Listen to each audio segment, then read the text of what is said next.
From a Cleveland Clinic last year, that's a study on 50,000 of their employees. That may be a preprint study, but that is worrisome for this coming flu season. I mean, we did see studies that negative efficacy for the COVID injection as well. Yes, we did. All that kind of information was, dismissed. What I would like to give all the witnesses an opportunity, just if something you didn't say or something somebody else said that you want to comment, I'm happy to have that. Have you do that. We'll start with Ms. Tarsal, please. Yes, thank you. As a follow-up to a discussion about VAERS and to what you asked me about what I learned after my daughter died, I was stunned that the FDA did not follow up, that there's no real investigation. I was stunned that on the CDC website, they said deaths have been investigated and have been found to due to other causes. When I knew not only my daughter's death, but other deaths had not been investigated or found to be due to other causes. And through a FOIA request, I got all reports about that VAERS reports on my daughter's case. Merck, the manufacturer, had filed a report claiming my daughter died from a viral infection. There was no evidence that she had died of a viral infection. I spent a year communicating with Merck. Why did they say that? What's their evidence? They said my doctors told them that. So I went to my doctors. I got letters from the doctors stating that no one, neither they nor anyone on their staff, had ever reported that my daughter died from a viral infection. Yet Merck has that not only in the VAERS report, but on a system called the Worldwide Adverse Event System that is available to doctors. And I guess doctors look at that to get an update on vaccine injuries or concerns. And once it's dead there, they never remove it, even if it's inaccurate information. So I think that's another area in terms of what information is available from authorities, what information is available to doctors from the manufacturer, and what information we get from informed consent. Very big areas that need to be investigated. Thank you. Thank you. Mr. Stein. Thank you again, Senator Johnson, for letting me speak. I wanted to thank everybody again who's at this table sharing their experiences. I know it's really tough to do, and I don't want anything that no loss should ever happen, and it's a very sad thing. And I feel for you guys. I feel for everybody at this table who has suffered that. And I just want to make a point about the influenza antivirals.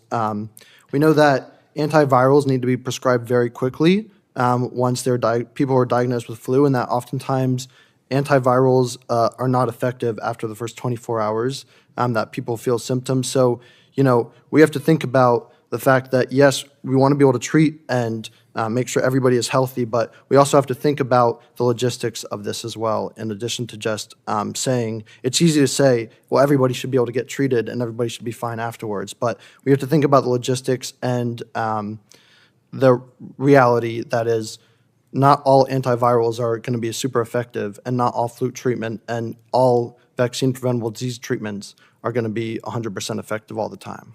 Understand. That's why I want to put more effort into researching for treatment. Dr. Hooker. Thank you, Senator Johnson. As a parent of a vaccine-injured child, I've been to D.C. many, many times. I cannot travel with a vaccine-injured son to the extent that obviously it needs to happen. I am competing against a pharmaceutical lobby of 1,600 lobbyists. That's 3 lobbyists for each member of Congress, and millions of dollars that are being exchanged into campaign coffers, into C4s. This is insane. It cannot continue on. And the individuals, you know, I'm so thankful for you. I'm so thankful for being recognized as a parent of a vaccine-injured child who spends anywhere from $25,000 to $50,000 a year out of pocket, unreimbursable medical, for having this particular voice. But really, you know, one of the things that has always been very, very difficult and very, very discouraging is coming up against the big pharma lobby, which, you know, is almost 3 times bigger than the next biggest competitor. No, you're outgunned. And again, I was actually very pleased to hear Senator Blumenthal with an open mind toward what we need to do with that compensation fund for both normal vaccines as well as, the COVID injection fund is a joke. I mean, it's awful. And, Absolutely. okay. Dr. Sullivan. 2 points with VAERS, and I know you like charts. If we were to go to 2019 and I were to show you a chart of the adverse event reports to VAERS, there were about 20,000 reports for all vaccines, including flu vaccines. In 2021, 2022, if I made that chart a foot high so you could see it from there. We had it in the last hearing. Oh, so did yeah. you? Yeah. It would go 50 feet high. I mean, it literally went from 20,000 to over 1 million. The other key point about VAERS, and we've talked about the underreporting factor of at least 40, maybe 100, we don't know for sure. It is reactive, no, it's not proactive, and it absolutely will not catch a novel complication. I cannot state that strongly enough. It will miss any novel complications. We have a novel gene therapy, a novel therapeutic, a novel virus, and we have novel complications. Thank you. Just a quick comment. I think part of the problem it doesn't catch these things is they don't want to find them. Okay? They don't want to know the truth. I mean, that's a real problem. Ms. Tommy. First of all, thank you again for today and listening to us. I just want to reiterate the paediatricians being paid to, or getting bonuses, certainly for vaccinating our children. They are our first line as we go in with our precious babies. And many of these young parents, they look at them for the research. When it says do your own research, that's where they go. So if you want Children's Health Events to do some more research on that to get you the truth about the bonuses, we really need to look into that. Because that's, again, is what I think is killing a lot of these babies and children, is the pediatricians and their advice, their lies. Well, to me, that's just a huge conflict of interest. Exactly. It just is. Ms. Marana. Again, thank you for having me here today. And again, I'm very deeply moved by the other stories here, my fellow witnesses. Number one, as a parent, you know, one of my goals since losing my son Joseph is to empower people with information. I'm not here to debate the science. The science is clear. Do these rare events happen? Absolutely. And there are folks here beside me sharing their experiences. And again, do not want to diminish those. But I think we have to really focus on the safety. And I've heard VAERS mentioned a couple times today. I just want to remind folks that there are other parts of the U.S. safety monitoring system, like the Vaccine Safety Data Link, CISA. VAERS is not the only part of that safety monitoring system. And I did want to just round back on the flu vaccine effectiveness. When Dr. Sullivan quotes upwards of 60%, it's really important to understand what that measurement endpoint is. And when we talk about 40 to 60%, it means against medically attended illness. If we would like to look at other endpoints, and that's really what flu vaccination is about, it's really good at preventing severe outcomes like hospitalization, disability, and death. And if we look at the figures for the 24-25 season, the preliminary vaccine effectiveness, and these are interim numbers, the final ones will come out from CDC in September, 63 to 78% effective in kids against hospitalization. So I think it's also important as a scientist that I point out that when we are talking about statistics and numbers, that we put those into context, and there are different measurement endpoints when it comes to vaccine effectiveness. So again, I'm a mom, that's why I'm here today. I'm trying to prevent what happened to me from happening to other people, but I certainly appreciate, and I also am very moved to hear you and Senator Blumenthal talking about collaborating on VICP at Vaccinate Your Family. We definitely think there can be improvements as well. We put out a State of the Union report earlier this year that has some specific things that Congress can do. So I'm very excited to see that conversation moving forward. And again, thank you for your time and having me here today. Thank you. Thank you for your testimony. Next, we'll go to Ms. Cordingley. Thank you. Yes, I appreciate the opportunity to be here to speak for all of those that didn't have the chance to. I feel that we have a lot of growth. We are all here as parents. We want what is best for our children. We want to keep them safe. We want to keep them healthy. I think we can all agree on that that is our utmost priority here. The problem that lies is we have too many conflicts of interests. We have the pharmaceutical companies in the medical schools. Their roots are dug deep. And when you have the pharmaceutical companies that are selling the drugs also teaching the doctors what needs to happen, you're having a broken system. You're having these doctors that are coming out of medical school, just like Dr. Sullivan said, where all you learned about vaccines was to memorize the schedule. You didn't learn about how to recognize the illnesses, and that's part of the problem. If we have something that is trying to prevent these illnesses, there's no 100%. These illnesses are still going to be around. Why are these doctors not being taught how to recognize these illnesses and a proper treatment protocol to help prevent any kind of adverse effects from those illnesses? So we may be focusing on vaccinations, but we still have to focus on the diseases and the illnesses at hand because they will never be completely eliminated. And without that complete elimination, we still have to have the education there. And if we don't have that proper education and proper treatment plan in place, we're going to continue having both sides of where we have children that have passed from the illness. And then if we do not have the proper procedures put in place and we do not have that true saline placebo studies done to show the true safety and effectiveness, then we're going to continue to see our children be damaged and killed by the very thing that we are trying to protect our children in this world for. So thank you for allowing me to come here and to speak for all of the other parents that were not able to be here to speak from decades ago even. They matter, their children's voices matter, and I'm here to make sure that we make changes happen. Thank you. Well, again, thank you all for your very important and I would say powerful testimony.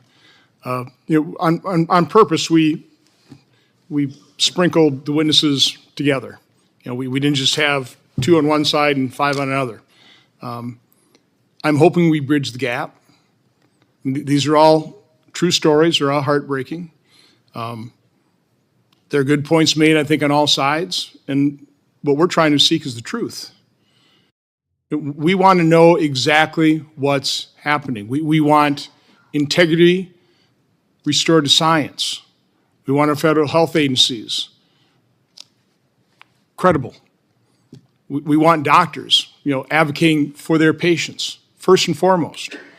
So again, there are a lot of issues we discussed. Again, I also am pleased with Senator Blumenthal's willingness to work with me on some solutions. Again, I don't think there are a whole lot of solutions come from the federal government, but there are certain things we do have to do. We're up to our necks in this one, so I think there's an awful lot we can do, but it starts with understanding what the reality is, what the truth is.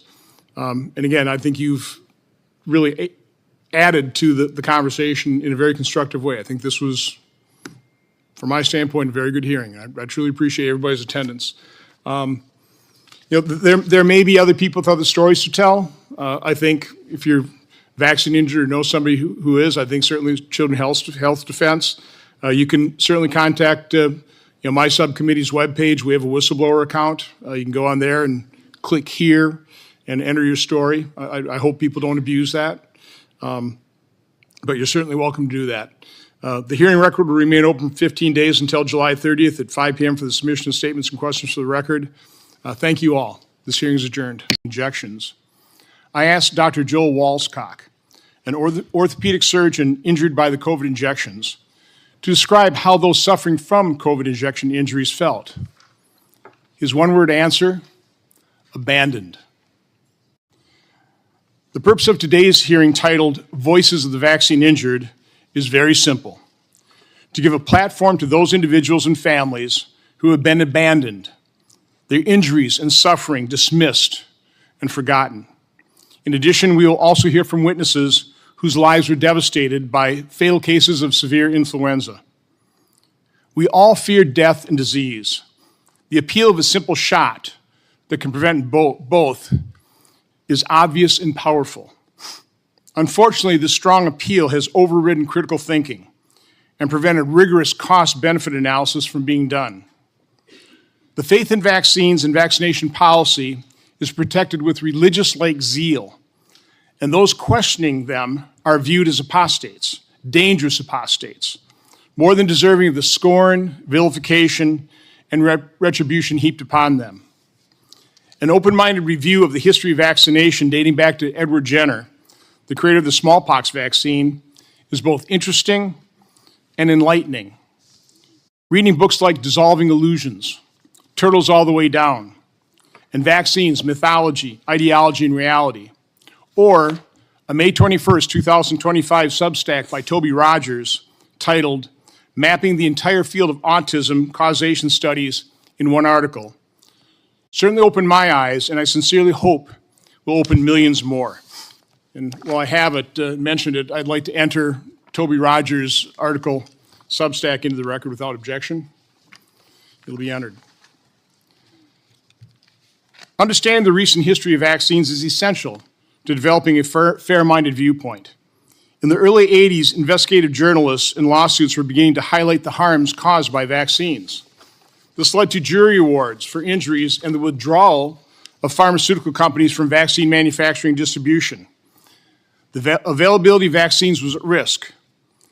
This legitimate concern was addressed with the passage of the National Childhood Vaccine Injury Act of 1986, which led to blanket immunity for vaccines through subsequent regulation. An explosion in the number of vaccine doses on the childhood schedule was a result. According to Mr. Rogers, quote, prior to 1986, there were 3 routine vaccines totaling 7 injections. Today, the CDC's maternal and child and adolescent vaccine schedules include 19 vaccines requiring 76 injections with 94 total doses of antigen. In August 1997, the FDA under President Clinton's administration issued draft guidance to allow pharmaceutical companies to advertise directly to consumers beyond print media into TV and radio. According to one estimate, drug companies spent $10 billion on direct-to-consumer advertising in 2024, currently accounting for almost 25% of evening news ad minutes on major networks.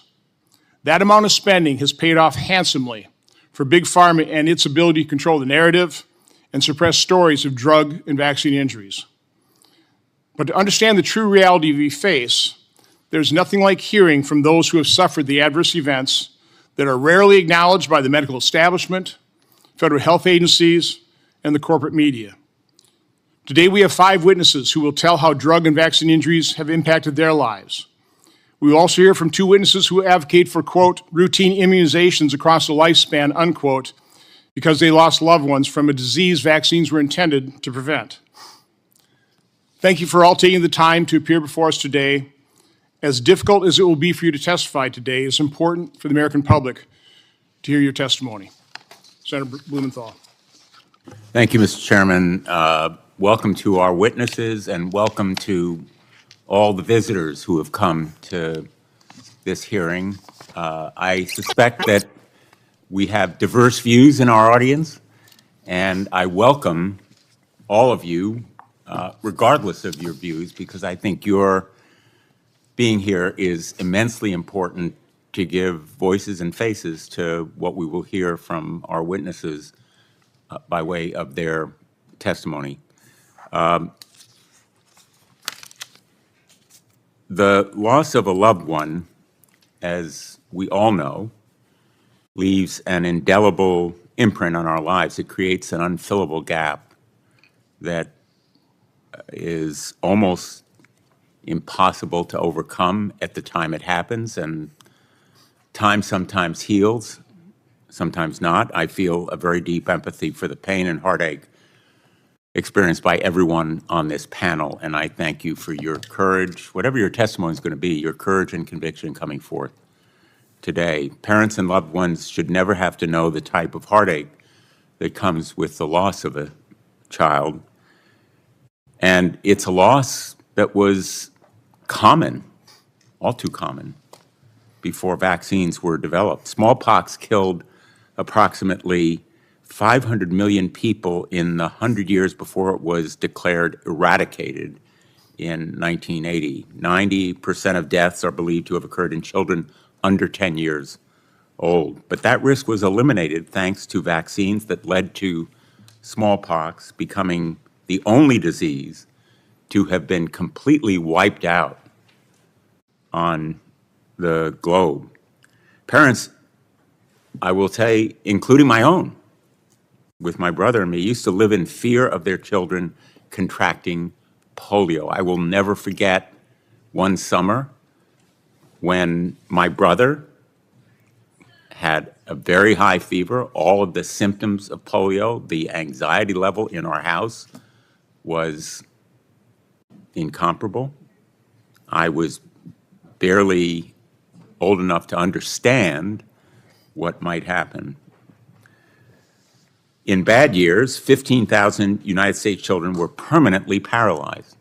But again, thanks to vaccination, those fears no longer permeate our society. Despite enormous advances made over the last century, still far too many people, many of them children, die of vaccine-preventable illnesses every year. I'm reading a book right now called Everything is Tuberculosis. It's by John Green. It's on the New York Times bestseller list, so I don't need to give you all the details of information. It is about tuberculosis and about how treatments and medicine is available for tuberculosis, which could eradicate it, but for many of the deep suspicions and anxieties in developing countries. One of the characters in this book, it's nonfiction, is a young boy who at 5 years old was stopped from treatment by his father because of his distrust for medicine and his reliance on other kinds of cures.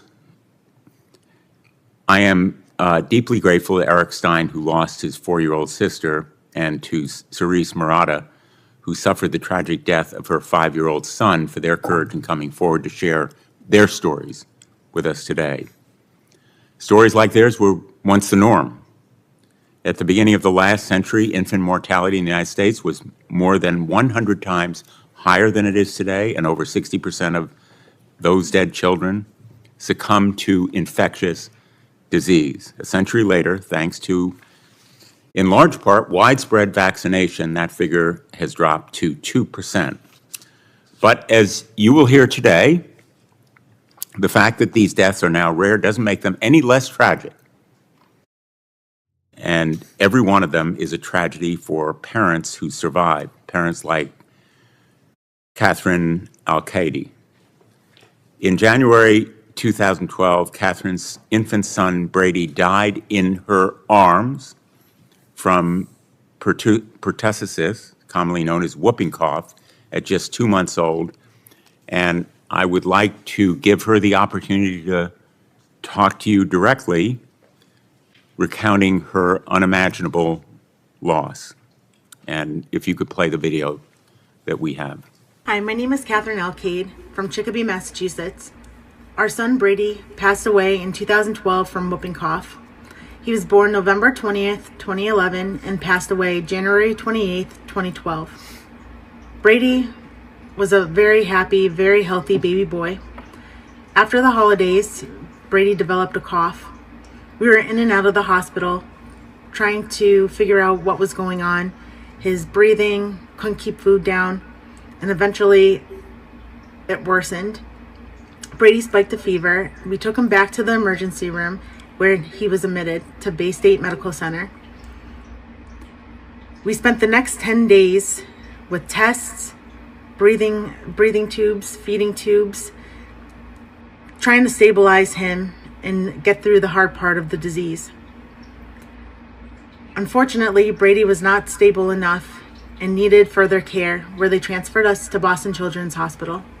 Unfortunately, halfway through the route, Brady's heart stopped.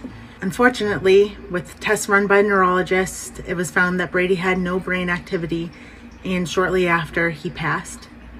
The whooping cough diagnosis came a few weeks later. We were never able to pinpoint exactly where or how he contracted the disease, but it was likely from an unvaccinated person who may not have noticeable symptoms. My baby boy, at 2 months, 2 weeks old, passed away in my arms on January 28th, 2012. This is his story, and I'm appreciative that we're able to share it with you all today. Thank you. Thank you, Catherine Alcade. Someone else's decision not to get vaccinated likely caused her child to be taken away from her, devastating her family. I fear stories like Catherine's will become more and more common in the years ahead. This year, the United States is on track to record more cases of whooping cough than it has in 7 decades. Already, at least 3 children have died, and this disease is just the beginning. Rates of vaccination against a range of debilitating and deadly diseases have fallen rapidly in the last few years, driven by unfounded claims from opportunistic actors. We're already paying a price. 25 years ago, measles was declared eliminated in the United States of America, but barely halfway through this year, our country has more cases of measles than it has had for more than 3 decades. 3 people, 2 of them children, are dead. And I have a poster with some of the measles headlines.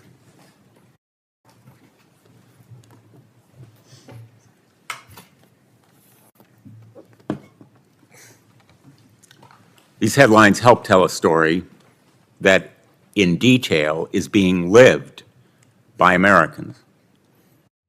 And these deaths are made even more tragic by the fact that they were totally and completely preventable. The measles vaccine is safe and effective.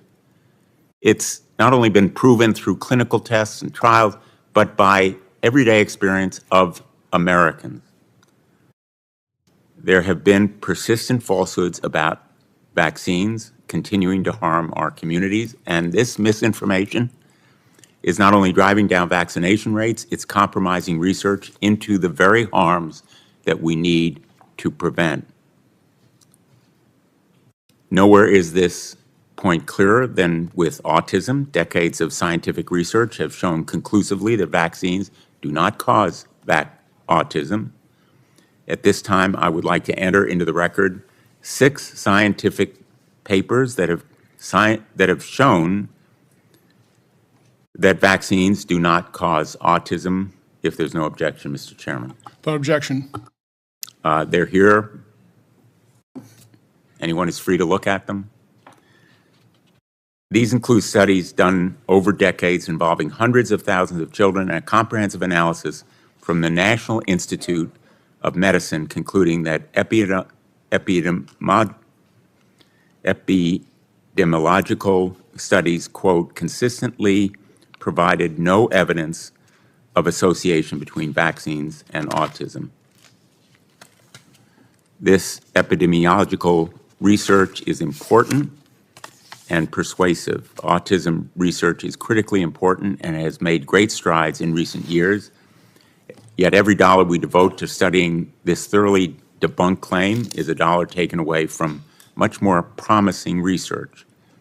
A dollar taken away from educators in special needs classrooms, a dollar taken away from caregivers to help overwhelmed parents. The truth is that for children born in the United States between 1994 and 2023, routine childhood vaccination is estimated to have saved well over 1 million lives.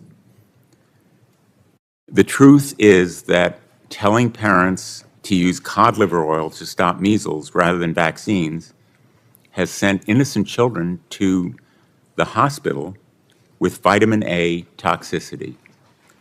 The truth is that in the past decade, over 42,000 women in the United States have died from cervical cancer, a cancer that is almost entirely preventable by the HPV vaccine. Today, vaccines, in a way, are a victim of their own success. Parents today do not have to spend terrified nights in the hospital wondering what will become of their child with diphtheria, a disease that, until the vaccine was developed in the 1940s, regularly killed as many as 15,000 children every year, or rubella, which until a vaccine was developed in 1969 regularly infected more than 50,000 people, resulting in tens of thousands of babies born deaf, blind, or with congenital heart disease. We cannot afford to turn back the clock. Scientific advancement has given us great benefits. We need to make sure that every medicine, every vaccine, every treatment or cure available to Americans goes through proper testing and clinical trials and is proved to be safe and effective. Nobody wants Americans exposed to side effects or dangers as a result of any medical treatment. But we should be mindful of the benefits after they are proven safe and effective, the scientifically proven benefits. And I want to thank our witnesses for coming forward today to share your views, your stories. We look forward to learning from you and working to make America safer and healthier. Thank you, Mr. Chairman. Thank you, Senator Blumenthal. The truth is, vaccine injuries are real and they've been ignored. Let's go to a video before we swear in the witnesses.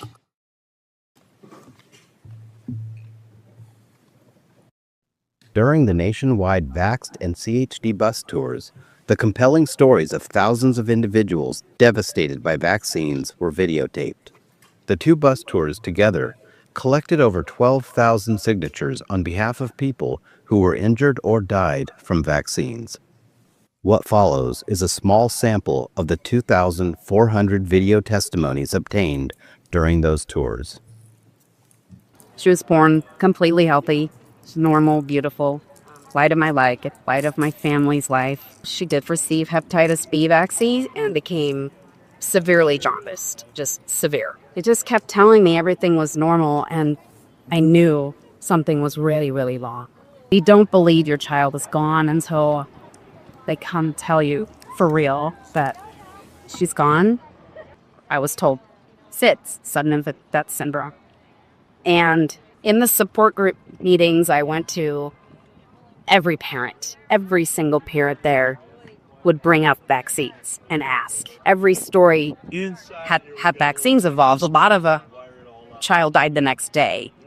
That vaccines, high-pitched scream, projectile vomit, whatever, until they died within less than 24 hours. So we were all asking our SIDS support group leader, is there a connection? It just seems like all of us feel like vaccines are involved. He was very athletic, he was very smart, and just a very caring and loving child. I did exactly what the doctor said. I took Cameron, who was sick, and I gave him the flu shot. He had a fever. I couldn't break the fever. By Monday morning, he was having seizures. This is Cameron at 6, the basketball game one day before he got sick having the seizures. This is Cameron in ICU the next day. Now he has cognitive delays. He no longer speaks. The doctor finally said, "We don't know what happened, but I would recommend that you never give him a flu shot." So at 2, 4, and 6 months, Billy had his normal baby vaccines. He was due his MMR vaccination at 12 months. The day Billy got the MMR was a living nightmare. His eyes were doing this, and he was shaking like this. We get to hospital, we rush him in, doctors are coming in and looking at him, and that's when they said, he's had a reaction. Without a doubt, what's happened to Billy has changed his life. What I have on my hands now is a 19-year-old man. He's 6'2". He is volatile. On good days, Billy is brilliant. He's an angel. On bad days, the slightest thing can trigger him, and he's scary. Push the stress level, Philly. It's No, don't touch Billy. Otto was born perfectly healthy. He was walking, running, climbing, and hitting every milestone.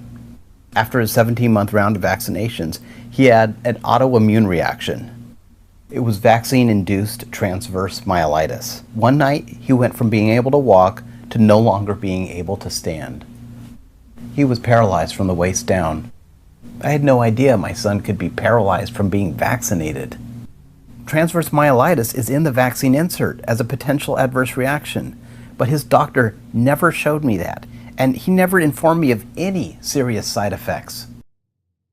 He was your typical boy when he was born. He was happy, healthy, everything was flowing perfect. He was walking, talking, all of his well checkups, everything was on time, everything was great. Then he received his chickenpox vaccine and things really started to deteriorate from there. He was diagnosed with Guillain-Barré and told that it'll be fine, it'll pass in a few days. My happy, healthy baby boy, in a matter of 4 days, went into a near vegetative state of being. The way he described it was that something in the chickenpox vaccine itself counteracted something in his genetics and caused his immune system to turn on itself. He loved baseball, snow skiing, indoor skydiving. Motocross was his passion. Anything that has to do with an adrenaline rush. The doctor says, hey, he's the age that you should get the HPV vaccine. I said, okay. On day 1, his full neck and his whole right arm was completely paralyzed. My husband took him in to Instacare, holding his head for him because he couldn't get out of bed. It does suck, like, not being able to play sports anymore. Because I did do a lot of sports. They say 1 in a million, but I know too many people that have been vaccine injured, and I don't know more than 1 million people. He was saying mama, and I was so proud that this child said mama first and not dada. We went in, as most parents do, regular vaccinations. When I went to get closer to him to wake him up, I saw that his eyes were partially propped open and he was dead. I knew at that moment what took his life. There was no question what had happened. We went back to the pediatrician. All of her questions were, was your son vaccinated? When did he start having problems? When did the seizures start? It was all around the vaccines. She said, if it's any vaccine that caused these seizures, it's the DTaP. And I said, can you put that in writing? And she said, no. The Vaxxed and CHD bus tours were not designed as research projects, but the evidence obtained should not be ignored. Every single vaccination on the children's vaccine schedule had reports of serious and permanent injuries, many of them including death.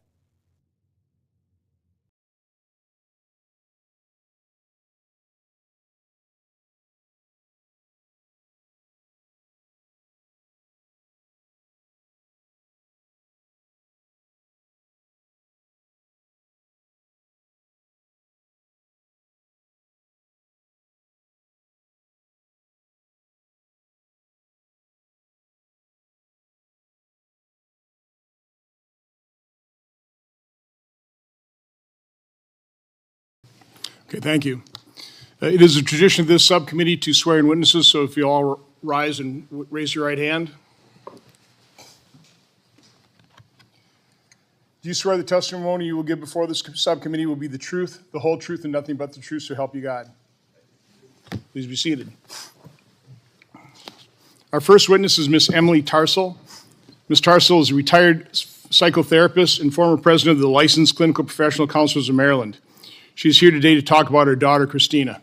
Ms. Tarsal. Chairman Johnson and committee members, thank you for this important hearing. My name is Emily Tarsal. I'm a retired psychotherapist and a mom. I was blessed with Christina, a healthy, bright child who grew to be a beautiful, caring person, gifted athlete, artist, honor student. In 2008, my 20-year-old daughter had her first GYN appointment. The doctor recommended the HPV vaccine, and we were told it was safe and effective and would prevent cervical cancer. We were not given any literature. We were not told of any adverse side effects. Ads conveyed a sense of urgency about getting Gardasil before exposure to HPVs. So Chris had always gotten the childhood vaccines and agreed to the shots. After vaccination, my daughter developed new conditions: joint pain, chronic sinus congestion, intermittent rashes, rapid heartbeat, dizziness on standing, unusual fatigue, and arrhythmia. We saw doctors, and Chris had an EKG, which came back normal. So we thought everything was okay. We later learned that this was the wrong test, and Chris should have had a Holter monitor. No one connected the dots because even doctors are uninformed of vaccine adverse events. She continued with the shots, and 18 days after the third shot, she was found dead in her bed at college. You cannot imagine the hell of seeing your child lifeless. You struggle with the reality. How does a healthy young lady with no pre-existing conditions suddenly die in her bed? An extensive autopsy ruled out drugs, trauma, or organ issues, and cause of death was undetermined. We did not connect Chris's symptoms to vaccination initially until we discovered multiple reports from others too. My doctor advised me to file a VAERS report. I also called the FDA. They did no follow-up with me and took a year to obtain her medical records. They did one test for strep, which was negative. End of their investigation. Conclusion, cause of death undetermined. Merck, the manufacturer, also filed a VAERS report and gave a false and unsubstantiated explanation for Chris's death. Finding out what happened became my mission. I connected with other moms, experts, reporters, and with Diane Harper, the lead investigator during clinical trials for Gardasil. She was critical of the fast-track approval and of the marketing of the vaccine. I learned too late that HPVs clear on their own 90% of the time, and that cervical cancer is almost entirely preventable with Pap screening. I learned that the incidence of HPV-related cancers is very low at 0.001%. I learned it has never been proven that the vaccine prevents any cancer. And I also learned that pharma is protected by law against lawsuits for vaccine injuries. Our only option for investigating Chris's death was to hire an attorney and file a claim in the NVIC program. My super attorney, Mark Sadaka, filed our claim against HHS in March of 2010. Our world-class experts, immunologist Dr. Schoenfeld and cardiologist Dr. Eldar, were prepared to describe at the molecular level how Chris had died from a fatal arrhythmia induced by an autoimmune response to Gardasil, which caused antibodies to attack the calcium channel in her heart.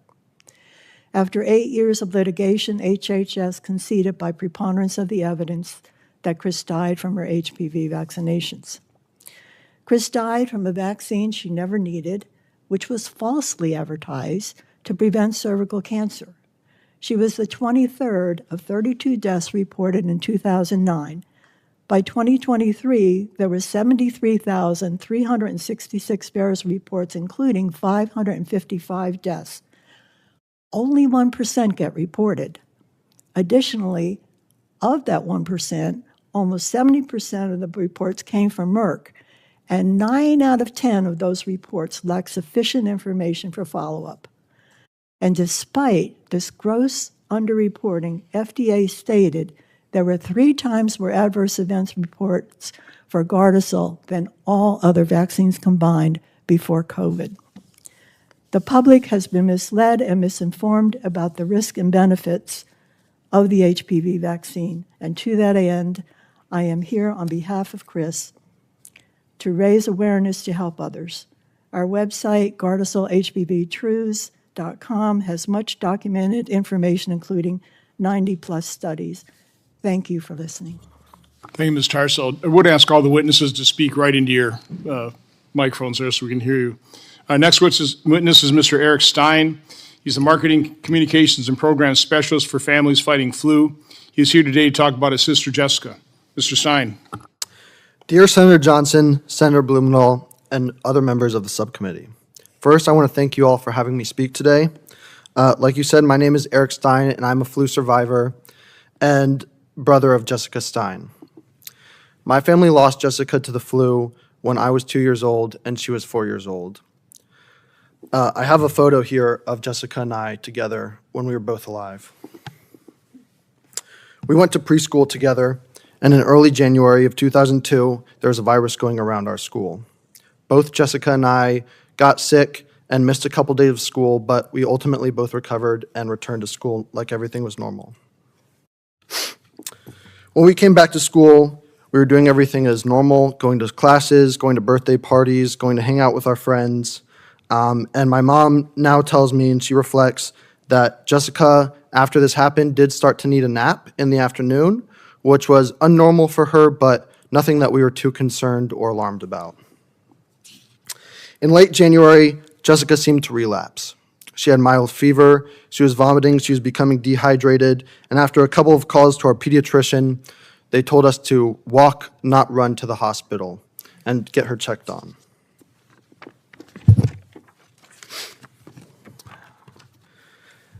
Everything was fine at first, and everything started to move very quickly. A pediatric cardiologist was called in to check on Jessica's heart, and while he said that it was enlarged, but it was beating strongly, and everything was fine. Literally, just a few minutes later, Jessica's heart stopped. The room suddenly filled with doctors and nurses, and everybody was doing what they could to restart Jessica's heart. Before my parents even really could comprehend what was happening, Jessica was gone. Still, 20 years later, my parents still struggle to tell the story to me. It haunts them to have to go to the hospital with their daughter and leave without her. To say that Jessica's death changed them, changed all of us, doesn't even begin to tell the depth of the story. I have a younger brother and a younger sister, and they never knew Jessica. My younger sister, Katie, is sitting in the crowd today. Even though they never knew Jessica, she remains a large part of our family. My uncle painted a portrait of her that hangs in our kitchen, and we talk to her, and we talk about what she would have been like and what she would be doing right now if she was still alive today. On her birthday and the day she died, we go to her gravesite as a family. My parents' strength is something that I will always admire. Though I was too young to realize it at the time, they turned their grief into action. In a time before Facebook and social media, they found other families, all who had lost a child to flu. They came together, worked hard, and we still work each day to keep this unnecessary tragedy from happening to other families. When Jessica and Emily and Amanda and Alana died, the flu vaccine was not recommended for their age group. Our families changed that. They went to the CDC, they testified in front of the Advisory Committee on Immunization Practices, which many know now as the ACIP, and it wasn't easy, but ACIP listened. They changed the recommendations to where it stands today, that everyone 6 months and older get an annual flu shot. This is how my family honors Jessica. That's the work that Families Fighting Flu and the organization my parents helped found and that I work for today is all about. No more unnecessary lives lost or impacted due to vaccine-preventable diseases. Through my work with Families Fighting Flu, I've had the benefit of meeting many different families who have all been impacted. And one quick one I want to tell you guys about today. Caden Stevenson from Michigan lost both of his legs when he got the influenza and sepsis crept into his bloodstream. And to save his life, doctors had to amputate both of his legs, which he will live with these disabilities permanently. Thankfully, doctors were able to save his life. I know not everyone shares my views on vaccines, and I have enormous respect for everybody sitting here today coming forward to tell their story. I worry that the misinformation that I hear from my colleagues, my friends, and people my age are pushing us back to a time where vaccines weren't available and when people were dying at large rates from vaccine-preventable diseases. I would like to say that many vaccines are more like a seatbelt. While they might not prevent you from getting the actual disease, they are going to be your best prevention from serious complications from that disease. Deaths like my sister's, like other people from Families Fighting Flu, and serious complications like those from Caden and many other families could have been prevented by vaccines. Other diseases like flu, measles, chickenpox, polio are all seeing a little bit of a rise and dips in vaccine rates. When I think of the lives impacted by flu, I think of my sisters, of course, but also the roughly 27,000 Americans who died just this past year. And that doesn't even count for the 600,000 who were hospitalized due to flu, and some of them suffer permanent complications that they will live with for the rest of their lives. Vaccines save lives and keep people healthy. A vaccine could have saved my sister's life. Thank you. Thank you, Mr. Stein. Our next witness is Dr. Brian Hooker. Dr. Hooker is the Chief Scientific Officer at Children's Health Defense. He is a doctorate in biochemical engineering. He's here today to talk about his son, Stephen. Dr. Hooker. Thank you, Senator Johnson. My name is Dr. Brian Hooker. I serve as the Chief Scientific Officer of Children's Health Defense and Emeritus Professor at Biology at Simpson University. My son, Stephen, was born on February 10th, 1998, and was a healthy baby boy. My wife and I made sure he was vaccinated on time per the CDC schedule. I didn't really know what a vaccine adverse event was at the time and thought I was doing the best for my son. Steve was born in the thimerosal era, where most hepatitis B, Hib, and DTaP vaccines distributed in the U.S. contained upwards to 25 micrograms of mercury from the preservative thimerosal. By my son's 15-month well baby checkup, he was exposed to an accumulated total of 237.5 micrograms of mercury, and in 2 of his checkups at 2 and 6 months of age, received a single-day mercury exposure of 62.5 micrograms, which exceeded the current EPA safe exposure limit by nearly 200 times. Prior to his 15-month well baby checkup, Steve had been diagnosed with developmental delays, a chronic ear infections, and upper respiratory infections. We treated these infections with antibiotics and Tylenol as a fever reducer. On the same day as my son's 15-month well baby visit, he was diagnosed with an ear infection by an otolaryngologist. My wife and I still dutifully took Steve to his well baby checkup afterwards, but we questioned the attending nurse practitioner whether he should receive his vaccines while he was sick. The nurse practitioner brushed off our concerns, indicating they didn't have any problems associated with vaccinating sick children. That day, he received the Hib and DTaP vaccines, as well as the oral poliovirus live virus vaccine. This overtaxed his immune system, which was already fighting an ear infection, and he fevered for 18 days after that checkup. The pediatrician told us to treat the fever again with Tylenol. No one at the office mentioned the possibility that my son was having an adverse reaction to his vaccines. After his fever, he very quickly and severely regressed. He stopped talking altogether. He did not respond to his name. He lost all joint attention, would constantly stare into space, and even lost his ability to walk unassisted for the first 3 months following vaccination.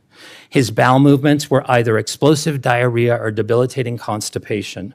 At his 18-month checkup, he was diagnosed with full-blown autism by the same pediatrician who gave him all of his vaccines. Not only does my son have autism, but he has also been diagnosed with mitochondrial dysfunction, tics, speech and language delays, non-organic sleep disorder, sensory integration dysfunction, ileitis, colitis, esophagitis, and whole body dyspraxia. At 27 years old, he still cannot speak. My son was a petitioner in the National Vaccine Injury Compensation Program for 16 years before his case was thrown out by the special master prior to oral arguments. Vaccine courts, with its capricious statute of limitations, would not consider any vaccines prior to his 15-month shots and ruled that he had had autism earlier because he was pulling his ears at 6 months. No one in the DOJ directly opposing my son in court seemed to notice that he was pulling his ears because of recurrent ear infections. My son requires 24/7 care, and his severe dyspraxia means that he is a prisoner in his own body, a body that betrays every time he tries to execute any intentional task, such as eating, talking, walking, grabbing, or grasping any object. He also suffers excruciating chronic pain due to gut dysbiosis and neuroinflammation. Nobody wants to see their child go through chronic debilitating pain. My son will never pay taxes. He will never hold a job. He will never play baseball. He will never write a poem. He will never go out on a date. He needs assistance despite his best efforts and despite his best wishes. He needs assistance toileting every time. Society does not want to acknowledge vaccine injury, period. Our story is not welcome in the news media, and social media completely censors us. My family has been gaslighted repeatedly, and my son's medical history has become fodder for AstroTurfers blogs, as well as the CDC researchers armchair quarterbacking his vaccine injury case. My son's life has been ruined physically and emotionally, and he is persecuted by the mere fact that he exists. Life is hard, but Jesus Christ is good every day. Thank you, Dr. Hooker. Our next witness is Dr. Robert Sullivan. Dr. Sullivan is a licensed physician and board-certified anesthesiologist over 20 years of active practice in Maryland. He is here today to talk about his vaccine injury following his COVID-19 injection. Dr. Sullivan. Thank you, Senators. My story is not as bad. The same month I received my first COVID mRNA shot, I was featured in the Wall Street Journal's What's Your Workout column for Aerial Circus Arts. I was strong, healthy, and thriving. Just 3 weeks after my second dose, I couldn't go up a flight of stairs without gasping for air. I became short of breath doing even simple things, walking, standing, even speaking. I had constant chest pressure, arrhythmias, and overwhelming fatigue. I cannot overstate the misery. It felt like my body was failing me. I was experiencing right heart failure. Still, I questioned myself. Was this real or in my head? Then an echocardiogram confirmed the damage. I was relieved that it wasn't imagined and stunned to realize this is how I likely die. The diagnosis was pulmonary hypertension. I had damage and narrowing of the blood vessels in my lungs, restricting blood flow and straining the heart. This isn't like regular high blood pressure. Pulmonary hypertension is usually progressive and fatal even with treatment. There is no cure. It felt like a death sentence. I reported my case to VAERS, the Vaccine Adverse Event Reporting System. Most doctors I know had never heard of it.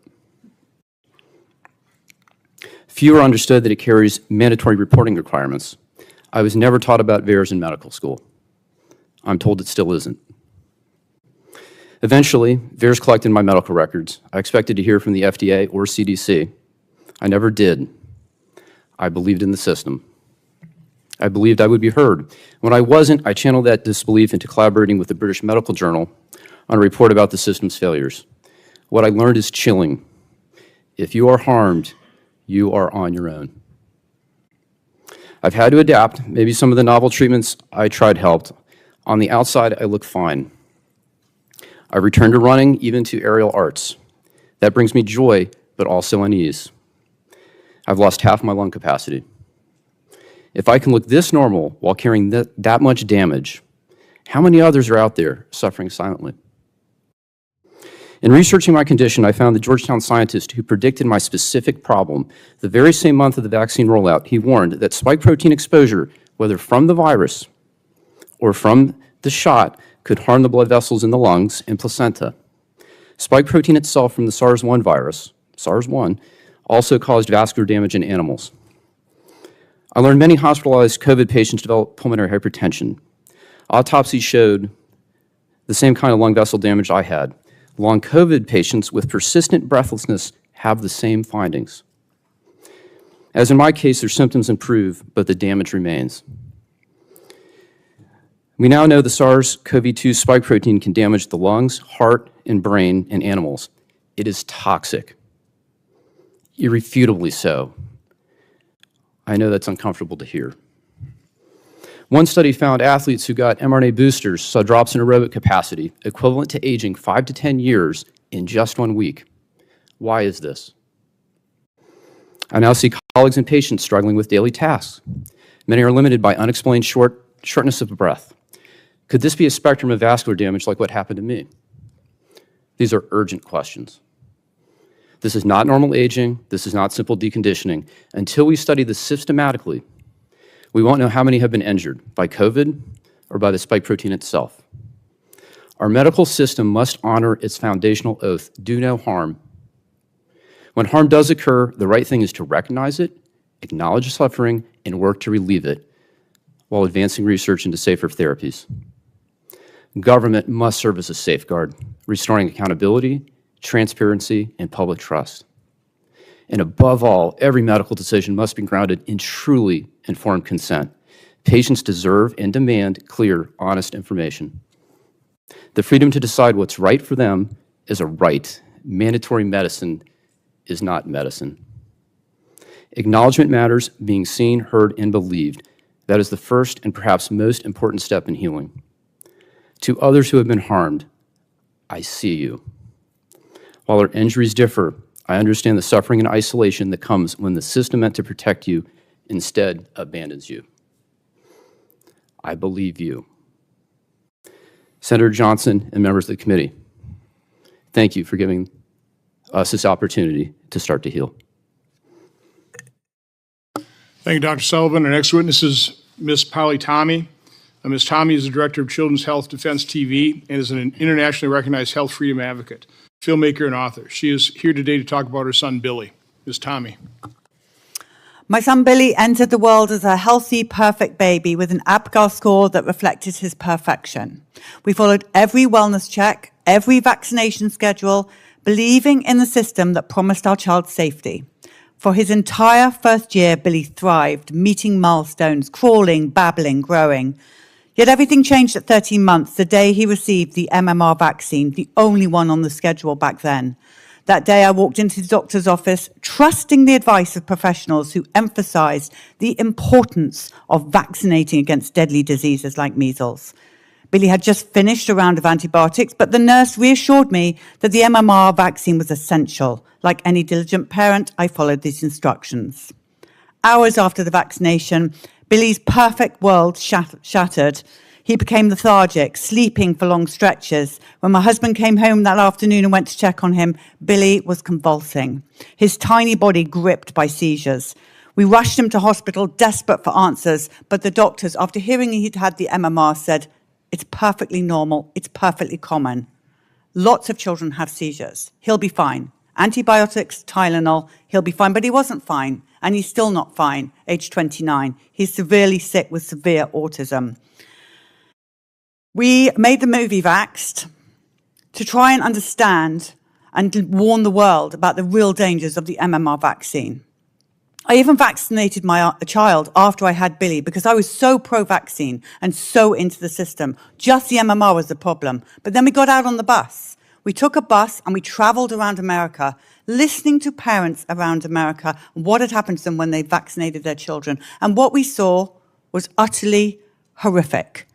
We saw so much death following baby vaccines. These parents would vaccinate their perfectly healthy child, and then their child would die. We saw a video at the beginning of this about the whooping cough. I've interviewed so many parents, and one comes to mind, Carrie Bundy's baby.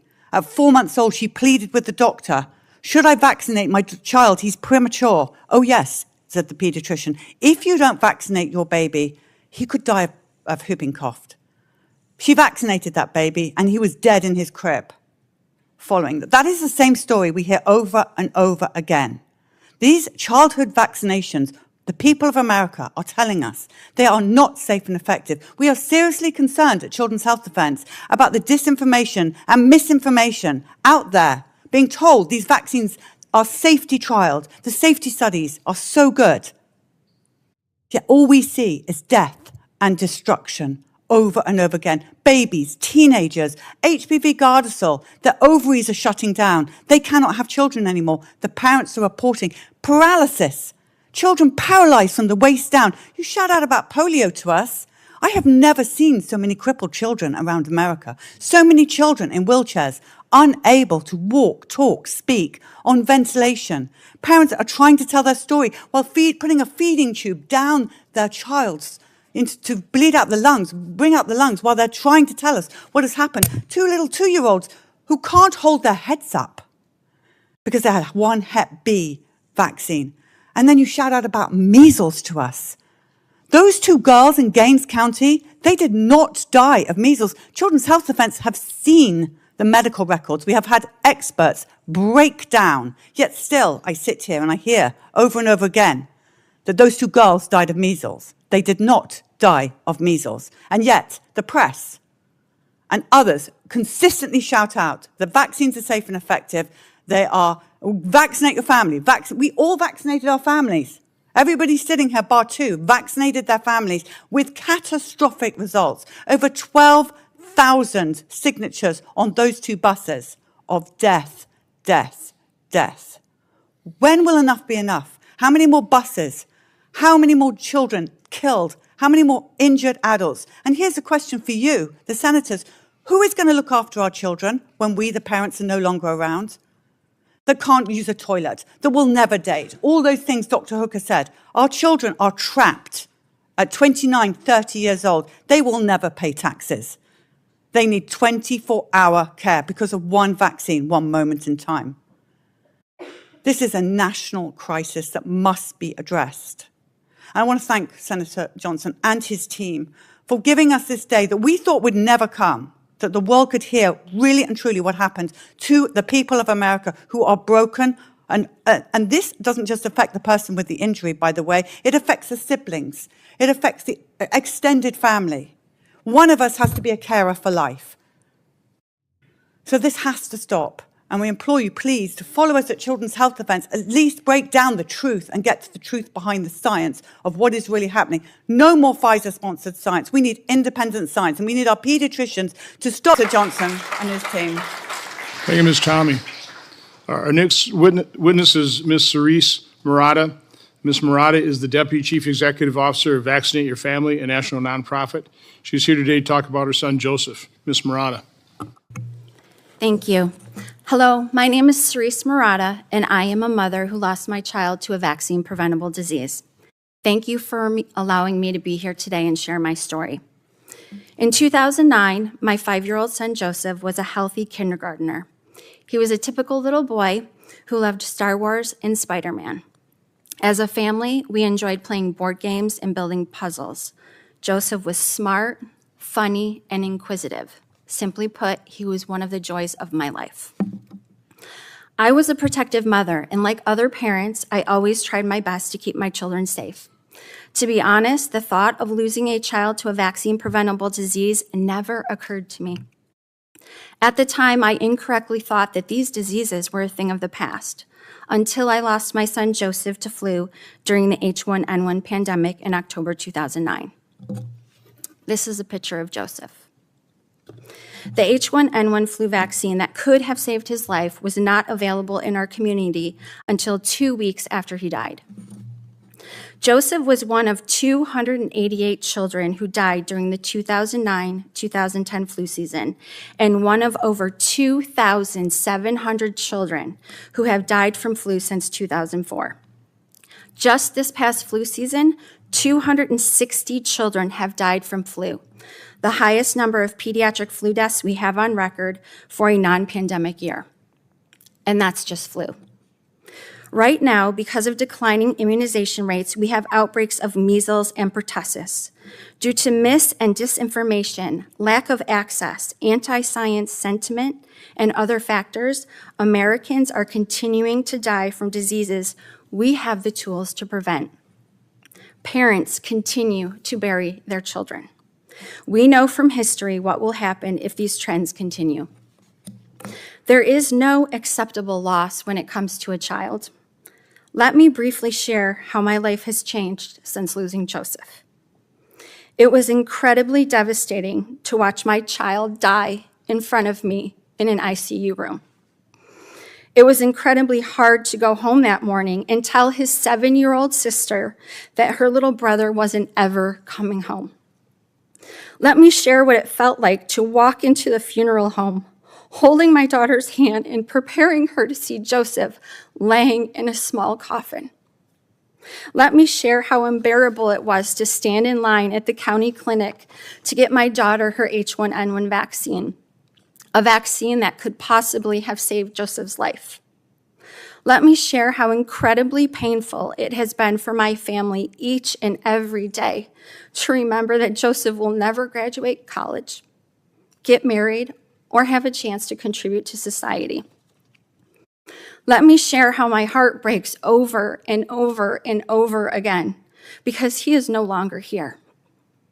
Now multiply that by thousands of other parents who have lost a child to a vaccine-preventable disease over the years, and the thousands more that are at risk if people don't have access to science-based, factual information about vaccines, vaccine safety, and vaccination services. Sadly, Joseph's story is not unique. I personally know many other parents who have lost their children. Maureen lost her 2-year-old son, JJ, to flu. Katie lost her infant, Callie, to whooping cough. Nicole lost her 10-year-old daughter, Teresa, to COVID-19. There are survivors, too, like Tamika, who had cervical cancer before the HPV vaccine was available. The list goes on. These families are just a few examples of the real impacts of these diseases. According to the CDC, about 4 million deaths worldwide are prevented by childhood vaccinations every year. Vaccines undergo extensive safety testing in clinical trials before they are approved for use, and the U.S. has robust safety monitoring systems to make sure these vaccines continue to be safe and effective following approval. I want to close today by acknowledging that my story and experiences do not in any way minimize those of my fellow witnesses. We are all doing the best we can with the information we have. But I would be remiss if I did not remind the committee that the science is clear. Vaccines are safe and effective. Without these life-saving tools, our families and communities are at risk. Thank you. Thank you, Ms. Murata. Our final witness is Ms. Crystal Cordingley. Ms. Cordingley is a published scientist with over 20 years of experience in the medical field. She's here today to talk about her son, Corbin. Ms. Cordingley. Chairman Johnson, Ranking Member Blumenthal, and members of the subcommittee, thank you for the opportunity to share